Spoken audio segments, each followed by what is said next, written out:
The Tale of Two Bad Mice by Beatrix Potter. Once upon a time there was a very beautiful doll's house.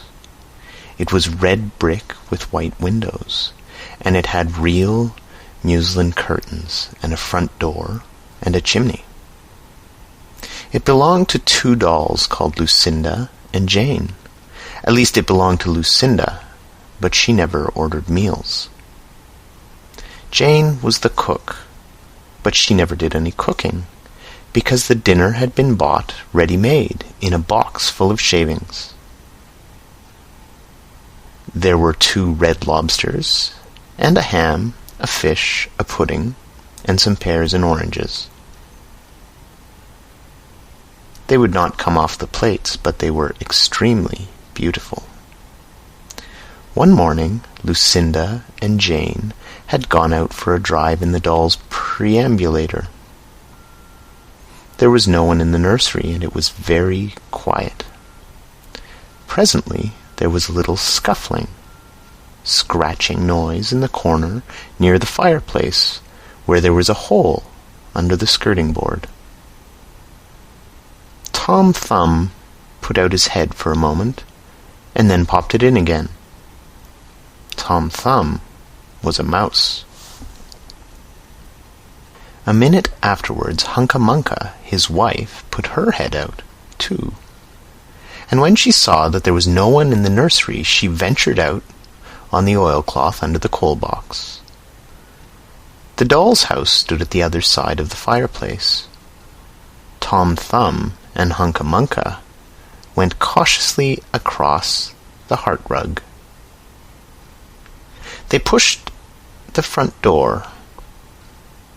It was not fast. Tom Thumb and Hunca-Munca went upstairs and peeped into the dining room. Then they squeaked with joy. Such a lovely dinner was laid out upon the table. There were tin spoons and lead knives and forks, and 2 dolly chairs, all so convenient. Tom Thumb set to work at once to carve the ham. It was a beautiful, shiny yellow, streaked with red. The knife crumpled up and hurt him. He put his finger to his mouth. "It is not boiled enough. It is hard. You have a try, Hunca-Munca." Hunca-Munca stood up in her chair and chopped at the ham with another lead knife. "It's as hard as the hams at the cheesemonger's," said Hunca-Munca. The ham broke off the plate with a jerk and rolled under the table. "Let it alone," said Tom Thumb. "Give me some fish, Hunca-Munca." Hunca-Munca tried every tin spoon in turn. The fish was glued to the dish. Then Tom Thumb lost his temper. He put the ham in the middle of the floor and hit it with the tongs and with the shovel.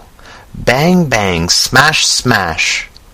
The ham flew all into pieces, for underneath the shiny paint it was made of nothing but plaster. There was no end to the rage and disappointment of Tom Thumb and Hunca-Munca. They broke up the pudding, the lobsters, the pears, and the oranges. As the fish would not come off the plate, they put it into the red-hot, crinkly paper fire in the kitchen. But it would not burn either. Tom Thumb went up to the kitchen chimney and looked out at the top. There was no soot. While Tom Thumb was up the chimney, Hunca-Munca had another disappointment.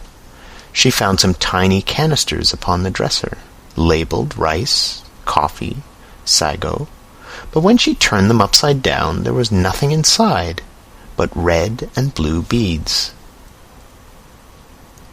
Then those mice set to work to do all the mischief they could, especially Tom Thumb. He took Jane's clothes out of the chest and drawers in her bedroom, and he threw them out of the top-floor window. But Hunca-Munca had a frugal mind.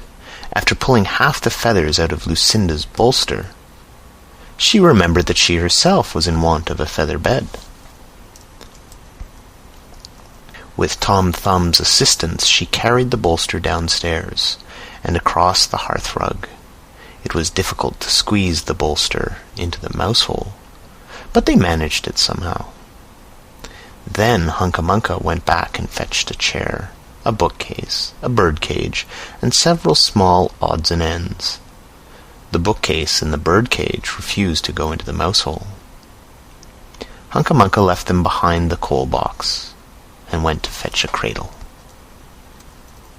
Hunca-Munca was just returning with another chair when suddenly there was a noise of talking outside upon the landing. The mice rushed back to their hole. The dolls came into the nursery. What a sight met the eyes of Jane and Lucinda! Lucinda sat upon the upset kitchen stove and stared, and Jane leant against the kitchen dresser and smiled, but neither of them made any remark. The bookcase and the birdcage were rescued from under the coal box, but Hunca-Munca has got the cradle and some of Lucinda's clothes. She also has some useful pots and pans and several other useful things. The little girl that the doll's house belonged to said, "I will get a doll and dressed like a policeman." But the nurse said, "I will set a mousetrap." So that is the story of the two bad mice. But they were not so very, very naughty after all, because Tom Thumb paid for everything he broke. He found a crooked sixpence under the hearthrug, and upon Christmas Eve he and Hunca-Munca stuffed it into one of the stockings of Lucinda and Jane. And very early every morning, before everyone is awake, Hunca-Munca comes with her dustpan and her broom to sweep up the dolly's house. End of the tale of the two bad mice.